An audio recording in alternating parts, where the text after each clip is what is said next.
Vereadores de 148 municípios gaúchos gastam mais com diárias do que a Câmara de Porto Alegre. Um aluno e um grupo de amigos armados com facas e um rifle assustam uma escola na região central do estado. Lei do aviso prévio que entra em vigor hoje causa dúvidas e especialistas dizem que pode provocar aumento de ações judiciais. A presidente Dilma Rousseff vem a Porto Alegre para anunciar oficialmente amanhã as obras do metrô na capital. Agora no RBS Notícias.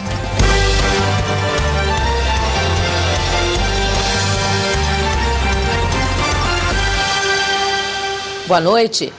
Os gastos em diárias de viagens dos vereadores de 148 municípios gaúchos em 2010 foram maiores que os da Câmara de Porto Alegre. O número representa quase um terço das cidades, segundo o levantamento do Ministério Público de Contas. Começamos a reportagem pelo bom exemplo. Em 43 câmaras, o total de despesas com diárias foi inferior a R$500. Entre elas está a de Ivoti, cidade com 20 mil moradores e 9 vereadores.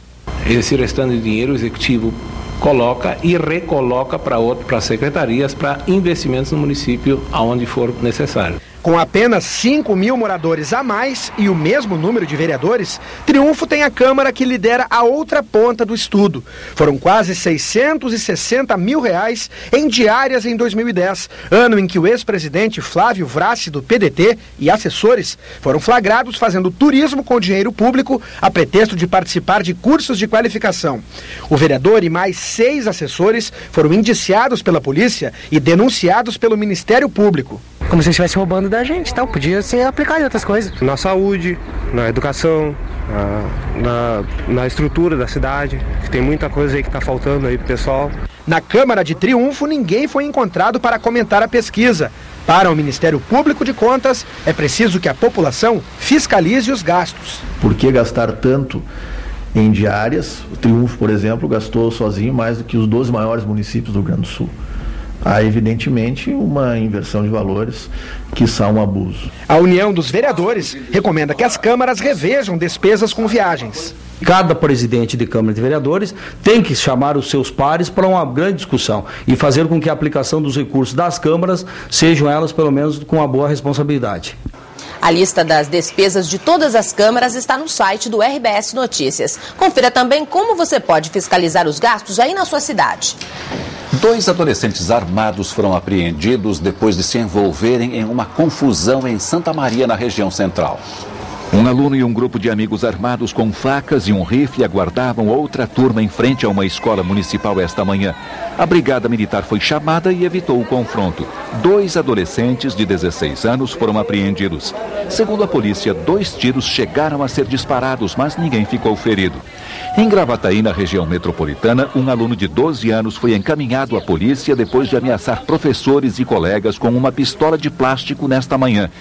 O delegado que cuida do caso pedirá acompanhamento médico do menino e acredita que não será necessária internação na fase. O Superior Tribunal Militar concedeu habeas corpus a um dos soldados que dançaram funk ao som do hino nacional. Ele e mais 8 colegas foram denunciados pelo crime de ofensa a símbolo nacional. O vídeo publicado em maio mostra 6 soldados fardados dançando uma versão funk do hino nacional no quartel de Dom Pedrito. O habeas corpus só vale para um militar. O soldado pode ainda ser afastado do Exército. 3 pessoas morreram e 5 ficaram feridas em 2 acidentes no estado. Em Nova Bassano, na Serra, 2 carros bateram de frente na RS 324. Volmir José Vuelma, de 45 anos, morreu no local. A mulher dele e os 4 ocupantes do outro carro tiveram ferimentos leves. Em Severiano de Almeida, no norte, Caetano Baque Neto, de 72 anos, e Severino Sazaki, de 59, morreram quando o carro em que trafegavam pela BR-153 foi atingido por um caminhão. O caminhoneiro Douglas Anacleto Felício, de 38 anos, não se feriu, mas foi preso em flagrante porque transportava cigarros contrabandeados do Paraguai. 6 homens foram presos em Novo Hamburgo, no Vale dos Sinos. Segundo a polícia, eles são suspeitos de tráfico de drogas. O grupo foi preso em flagrante por posse ilegal de arma de fogo. Com eles, a polícia também apreendeu R$ 2.400 em dinheiro. As investigações iniciaram a partir de uma série de homicídios e tentativas de homicídios ocorridos no mês passado na região. Foi enterrado esta manhã em Frederico Westphalen, no norte do estado, o corpo da jovem de 22 anos que morreu ontem na capital depois de ter socorro negado pelo SAMU. A família autorizou a doação dos órgãos da estudante de enfermagem. Familiares e amigos de Gabriela Franciscato acompanharam o velório da jovem, vítima de um acidente vascular cerebral. Depois de se sentir mal na segunda-feira, ela pediu socorro a uma amiga por telefone. Ao entrar em contato com o SAMU, a amiga teve a solicitação de atendimento negada por não estar no mesmo local da vítima. Sensação de impotência e de descaso. Levada por amigos, Gabriela chegou ao pronto-socorro 3 horas depois. No dia seguinte, colegas da estudante fizeram uma manifestação em frente às ambulâncias. A SAMU, infelizmente, se negou a prestar serviços porque a pessoa tinha que estar no local, como uma norma. De acordo com o SAMU, o protocolo do serviço exige que o chamado seja feito pela vítima ou por alguém próximo a ela para evitar trotes e detalhar o estado de saúde do paciente. A liberação de R$2.300.000 que haviam sido aprovados pela Lei Rouanet para o Festival de Cinema de Gramado, realizado em agosto, foi suspensa. A decisão do Ministério da Cultura impede a Associação de Cultura e Turismo de Gramado de receber recursos da lei federal. A associação está sendo investigada pela suspeita de irregularidades nas contas de outro evento, o Natal Luz. Do total aprovado pela Lei Rouanet, R$1,5 milhão haviam sido captados e são aguardados para o pagamento de dívidas do evento.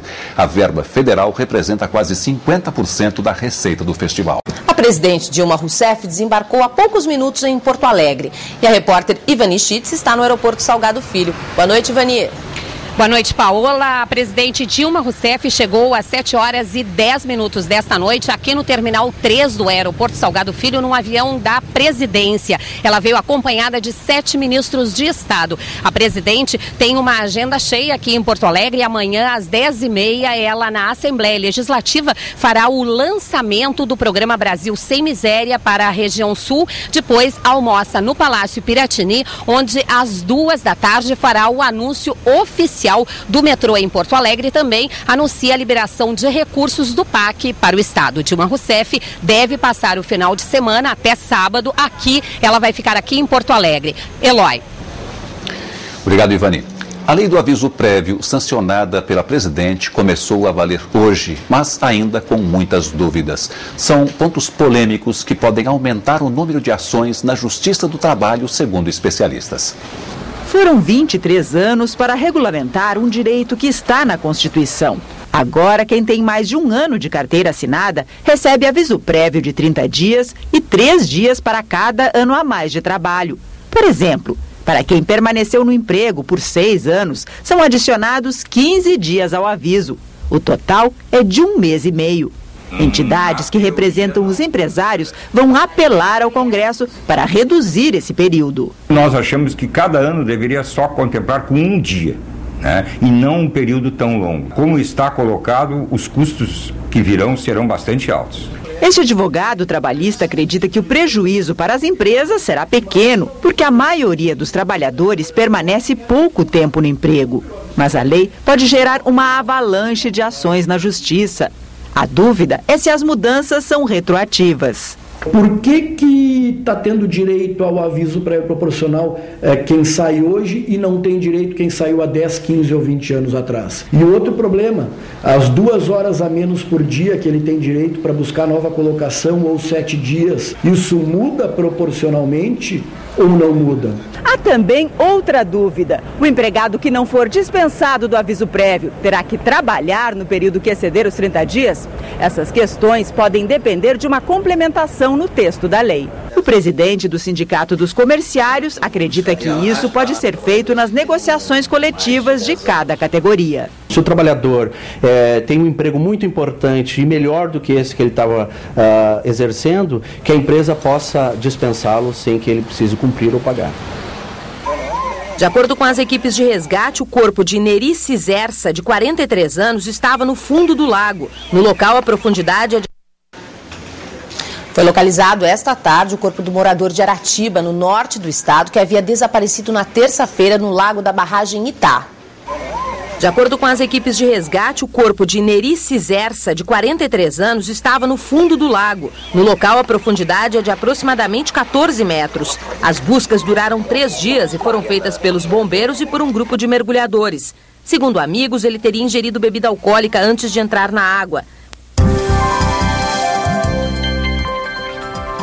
Amanhã a instabilidade se afasta e o sol volta a aparecer em grande parte do estado. Mas ainda pode ter chuva fraca entre a campanha e o leste. Em Porto Alegre ocorrem aberturas de sol pela manhã. À tarde a nebulosidade aumenta e pode chover. A temperatura fica mais amena nas primeiras horas do dia. Mínima de 14 graus em Uruguaiana. À tarde não sobe muito por causa do vento que vem da Argentina. Máxima de 26 graus também em Uruguaiana. Na capital não passa dos 24 graus.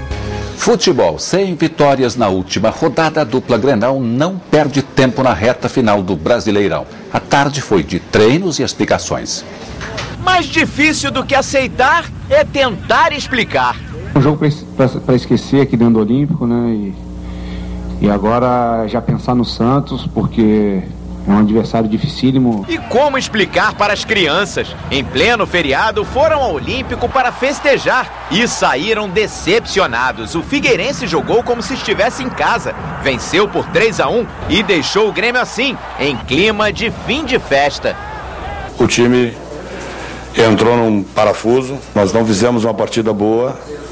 Erramos muito. Já o Inter ainda sonha alto em 2011. Mesmo depois do empate sem gols com o São Paulo, a disputa pelo título não está descartada pelos colorados. O campeonato está em aberto e enquanto nós tivermos possibilidades, naturalmente continuaremos brigando. E para encostar de vez nos líderes do campeonato, o Inter aposta na força do Beira-Rio. Nas próximas 2 rodadas, o time vai jogar em casa contra o Avaí e o Corinthians. E todos por aqui já sabem que pode ser a última chance para seguir sonhando. Com bom desempenho, como a gente vem tendo, o tempo dirá se a gente vai chegar lá na briga pelo título e, consequentemente, pela Libertadores. Logo mais no Jornal Nacional, a cobertura da tragédia no centro do Rio de Janeiro. 3 pessoas morreram e 17 ficaram feridas na explosão em uma lanchonete. Uma boa noite. Boa noite e até amanhã.